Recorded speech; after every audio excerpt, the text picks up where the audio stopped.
Depression. I went through depression. Right. I'll ask it twice. I don't want to. Tell us about Roosevelt. Roosevelt was a fine man. He was for the labor people all together. Lots of people didn't know that man was in a wheelchair.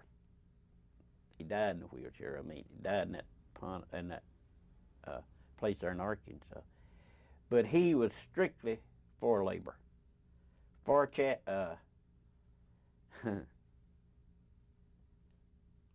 his chats at the far there. Okay, that we're going to start over because first place, what you're talking about. Yeah, he was a fine man, and No, sorry, I want you to say Roosevelt was. Roosevelt, he was a fine man, and he seen that labor got what he wanted them to have, and when he put the NRA in, that was one of the greatest things they ever had. And another thing, he put Social Security in was another thing.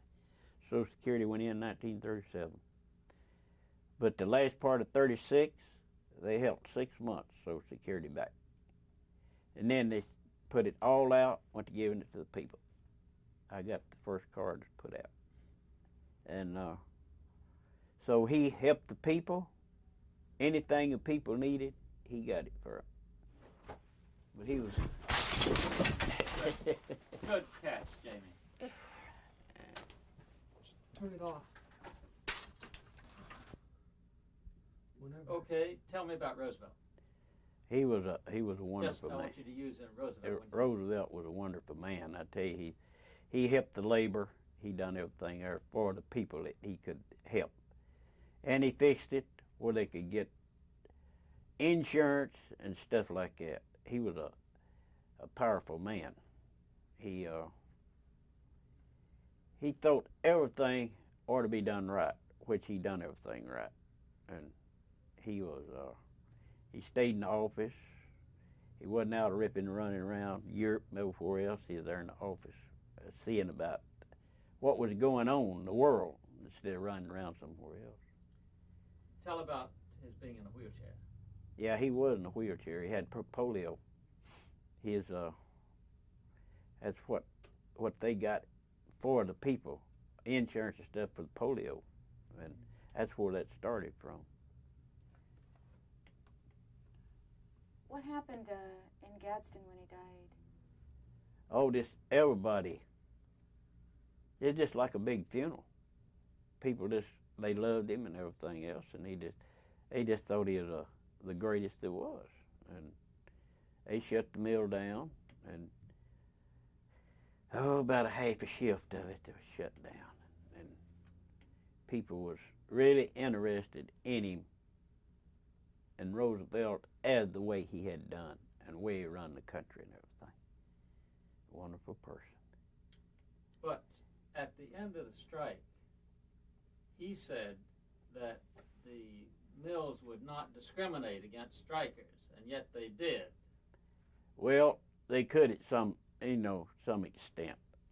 That part, the difference in my opinion and your opinion on that. That's the way I'd look at it. But just like I say, if they wanted to fire a man, they could fire him. Get it over with.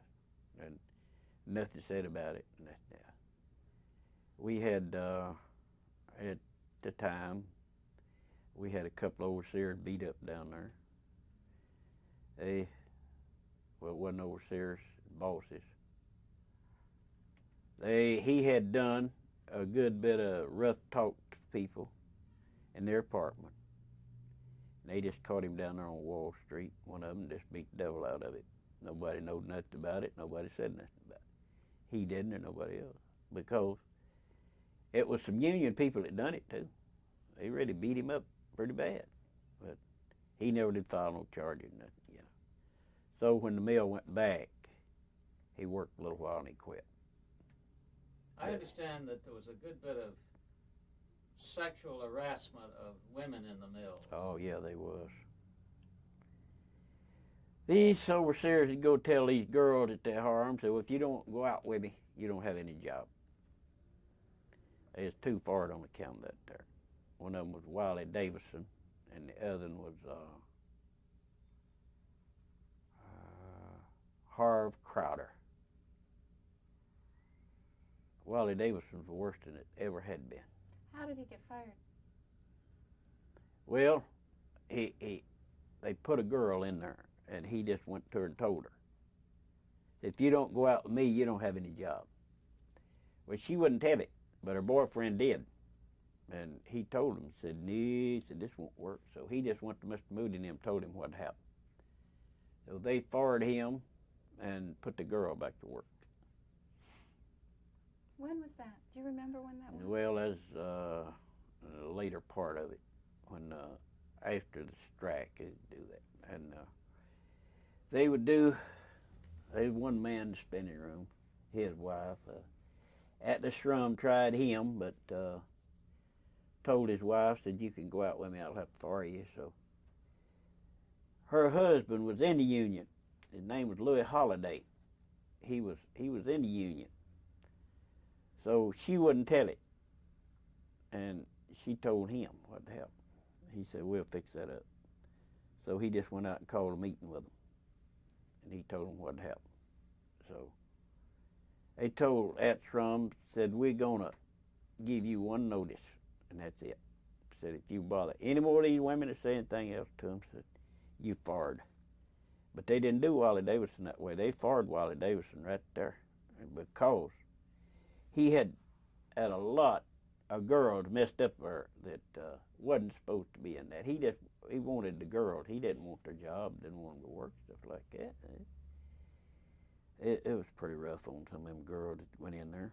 And it was a shame they didn't take them out and shoot them. That's exactly what they were done to take them out and shoot them, the way I looked at it. But things like that happens in places like this. Do you think that's one of the reasons why all these women came out for the Union? Yeah. They wanted protection. And when we got the Union, they got the protection too. But they didn't have it before we got a Union. Just like I say, they went up there and talked to them like they wanted to, do them like they wanted to, and things like that. Yeah. But I'll tell you, it was rough. Just like I say, I'm glad I can remember a part of it, but it goes way back. And 40, 50, 60 years, a whole lot of different. How does it feel for you to remember the 1933, 1934, that experience? Well, it makes me feel good that I can remember that way. Just things that I want to remember, things I like to talk about. I can go out and talk to people about some of this stuff that I done back then. They'd tell me, well, they wouldn't do it, stuff like that. But they did. They had to. We did. Now, you go out here, hire a man, he wants $25 or $30 an hour to do something. I went out there and worked 30 cents an hour. Pick cotton for $250. Yeah, so. How do you feel about having gone through that experience, that strike and the Union and all? You know, it really feels good. You can go back and see that. At that time, it didn't feel so good, but now it does. That I could live to go through such as that. And can remember a part of it. Okay, let's go over to Janet then. Rolling. Aubrey Heath, J.E. Barfield, J.D. Barfield. I don't remember them. W. Audrey Heath, yeah. I remember him. He worked the spinning room. W.F. Howard, I don't know him. Jesse Smith, Lola Wright, I don't know them. Isa Sprinkle, Them went there before my time, I guess. Andy Smith, Yeah, that Andy Smith, I remember when they fired him. Patton Turner, I don't know him. Floyd England. I don't Mr. remember Thompson, foreman of the weave room, said it wasn't his responsibility, that he wasn't allowed to replace workers who had struck. Yeah. Lloyd Cook, Molly Harper, Evelyn Jett, Minnie Bell Harrison, George Seals, May Gibson, Cynthia Berry. That George Seals seemed like I remember a little bit about him, not too much. Laura remember. Hall, I'm sorry. Go ahead. Laura Hall, refused to replace on former job prior to strike, now only working as spare, Only worked 5 nights since strike was settled. Yeah, they do that. Lay you off, let you stay off a while, and then put you back on another job. And if you didn't like that, and they'd put you on another. She was a weave shop woman. James Boyd, Charles I remember him. Charles Nelson, Ruby Ware, F.M. Ruby Ware, that was Clyde's wife. Was it? I think so. Yes, that's her name, Ruby Ware. F.M. Addison, F.M. Addison was fired from the carpenter bunch there. He was a carpenter there. He was fired from there. His daddy was overseer. He had manned no, his daddy the one that was fired. That's right, because a fellow Rogers taking his job on phone as a foreman there on the yard. Adams was he was a foreman, and they fired him and gave that job to Rogers. Cleve Campbell, I don't know him. Claude Stallings, Homer Atkins. Yeah, they fired him, but they hired him back years later. I don't know what he was fired for or nothing, but it must have been something about the union they fired him for. I don't know. But anyhow, they fired him, but they did hire him back. Oliver Johnson, Henry Baggett. Yeah, I know Oliver Johnson. He is tied up in that. He didn't get fired or anything, but he was laid off for a while. C.J. Payne, Joe Lipscomb, Edna Cannon, Carl Ballard, Naomi White, Charlie Steepleton. Charlie Steepleton, he was a fixer in the spinning room. He was one of them our bossy guys. They put him back to work. Says here he was fired. He was, but they put him back to I work. see. Louise Walker, Jimmy Wyckoff. Jimmy Wyckoff was fired because he wouldn't do what they wanted him to do. He was a spinning room man. They wanted him to run a job, and he told them no. He didn't care whether he worked or not. He had 15 kids, and his wife worked. Well, that's he was a big singer. H.C. Busby. Yeah, I know who that is, too. That man died a long time ago. He got run off from up there, too. He wouldn't do what they wanted him to do either. He was a smart mouth man, that Busby was. You rolling? Okay. Room tone? Room tone. This is some work for the interview that comes right before this.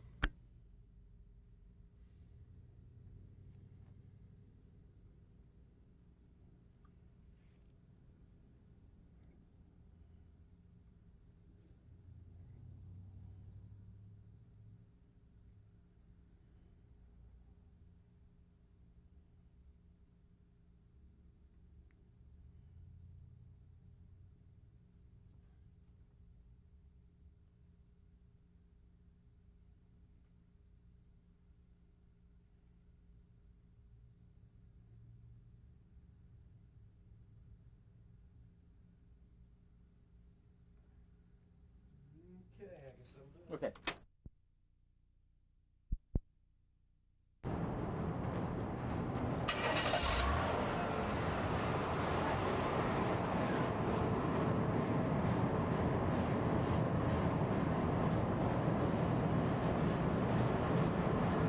Jimmy parked across the street over there. That's where it's Lurk.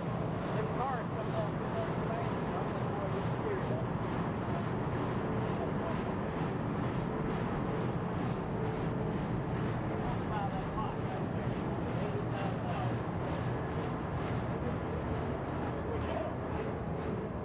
They could make money on it. People give $4,500 a month for a private parking lot. They look pretty good. A lot of $5 to make up to 85. That car, big car lot? Yeah, I got a car. One of them little You got that with very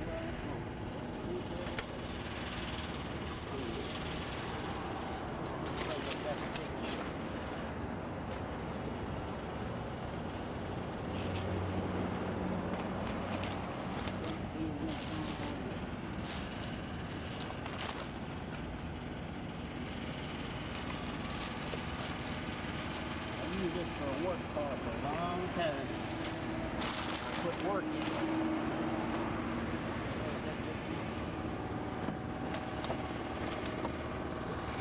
I thought I had.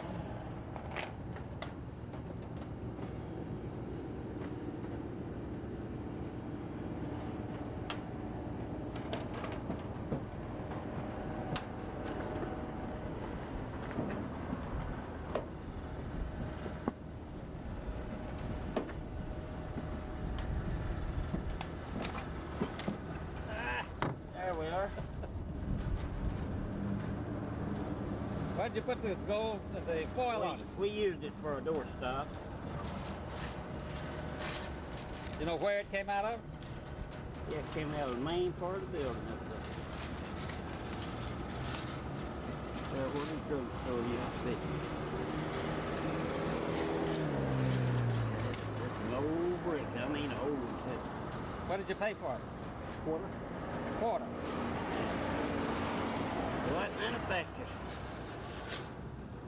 Show it to the camera. Okay.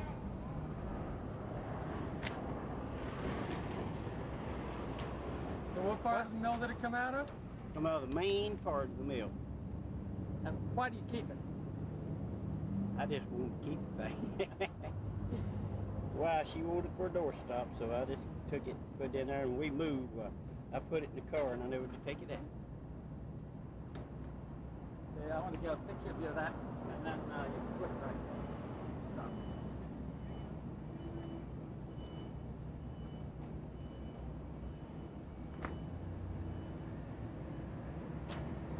Okay.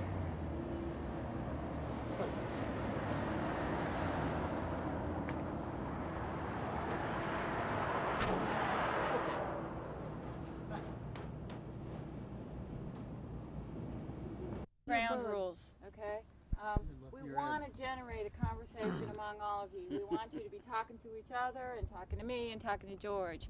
At the same time, try not to interrupt each other too much so that we give everybody a chance. Now that's going to be pretty hard for Eula. Okay, But we'll first do it. question. Go. You know, first thing I want you to do is tell me why you think Gadsden is a special place. What is there about Gadsden that's people should know about in order to understand the Union here? I made you think. Now, or I don't know how it got started, Back but then. back as far back as I can remember in Gadsden, there's always been a strong Union feeling here. Now we came here, moved here, and I don't know what year it was. I was 5 years old, but that's just prior, about 1916, I guess it was, and then the World War I came about, and I remember at that time there was a lot of unions here in Gadsden. And the Dwight Mills got organized and went out on strike. And there's several small pipe shops and the car works that built cars over there. They were organized. And they had a big labor day. There's a lot of unions had contracts. And Hosier Mill, there was a rare overall factory over there in East Birmingham, East Gadsden, that had a union in it. And Let me move to Burns. Want to say something about what makes Gadsden special? Well, it's Gadsden, especially to me, because I was born and raised here. And I saw this town grow to what it is today. I know what it was way before then. And I can say bringing up the union and all like that, I was participated in the first union. Not the first because I wasn't but 6-year-old in 1918. But I did have fixed in the second union with the Dixie Federation of Labor. And after we lost it and went over, we still went ahead and continued on with our union activity here until we got a chance to get back into the union. And then we formed the union, which stood up. Talk to me about why that 34 strike made a difference in Gadsden's history and the history of the union at Dwight Mills. Why was that strike important? It was good because people thought we'd lose. See, we were on the losing side of the strike. In 1934, the rubber plant and all them had their troubles. See, they had troubles. It was hard to get anything into Gadsden then. at all. Because they went through so much tracks, not well, no tracks, but I mean they went through so much tar. They had several History killings in that nowhere. Yeah, and all. Goodyear. Many people beat Well, up and Go all. State Steel also had hired guards to defeat you. Mike Self was the leader of them. Yeah. My dad knew him, and he was the leader of the group at Gulf State that was what we called the industrial spies, what we later called them. So Gadsden was the home of 3 different industries: rubber, steel, and textile. And the automobile. Okay, we need somebody Well, to rubber say that. came in here in the late 20s. It's when the rubber plant. That's when Goodyear started up 1927. Ain't that right? Uh-huh. Gulf State Steel had been here a long time. I don't know when it was established. Well, it was established when I was a kid, before I was born. Way before I was And it was locally owned until it was all bought out by the United Steel. Yeah. United States Steel. It was a local owned steel plant, wasn't it? just like the old cotton mill up here Uh-huh. was. It was owned by a firm from Chicopee, Massachusetts until the Cones took it over in the 50s. It originally was Dwight Manufacturing Company, and it stayed under Dwight, originated, and it was bossed out of Chicopee, Massachusetts until the Cones took it over, and then it went to the Cone chain of mills. So all of these industries were owned by people from out of town? Is that true? I think originally they were established by local people, weren't they? With local money. Some of it was, some of the mills was all local, like Ben Kahn.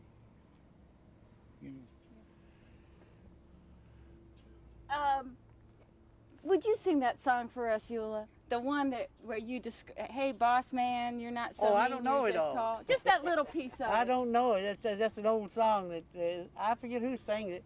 But a while ago, I was down at the Steelworkers Union Hall talking to a group of old timers, and this guy came in with his grandson, and somebody said, "Who is he?" And he said, "He's the boss." And I began to sing that old song to this child, and he was tickled him. He laughed.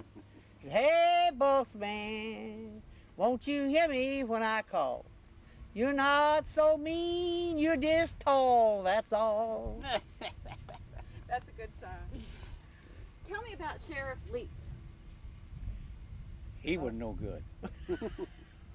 I hate to say it about him, he's dead and gone, but he's the man that caused all the trouble when this town was trying to be organized. He was sheriff at that time. He hired hoods and everything else, brought them in here from the other states to fight these workers trying to organize and all. He even stood up there and let the organizer get beat up right there on the courthouse doorstep, nearly killed one of the Grady. Yeah. He Sherman can Dell verify Ramble. it. Yeah. He's the one that pulled the men off the railroad up there that day, ain't he? Just laying down in the front of the train up there. He tried to, but he Yeah. never did get them No, off. he never did get them off. Back They in come 30 off on their own. What? But he tried it. He told them it. He threatened them and everything else. Didn't do good. I Now- remember the Well, all the powers that be, the company was calling the shots. Yeah. Steel plant and Dwight and Goodyear Tire and Rubber, especially Goodyear and Tire and Rubber Company. I think they was about as vicious, the most vicious group in here. They actually hired people working the plant for the specific purpose of listing, and they beat them up in the parking lot Yeah, well, during the 19... after they come up from work. old John Miller's the one that got beat up so bad down there on Wall Street one time was putting in that sewage line down there, and they called him out the back of that place there and beat the dickens out of it. Why did they beat him up? Because it was Like for it. the union.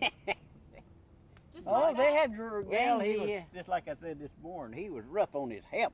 All of them was. They was rough on the help, and he got what he deserved.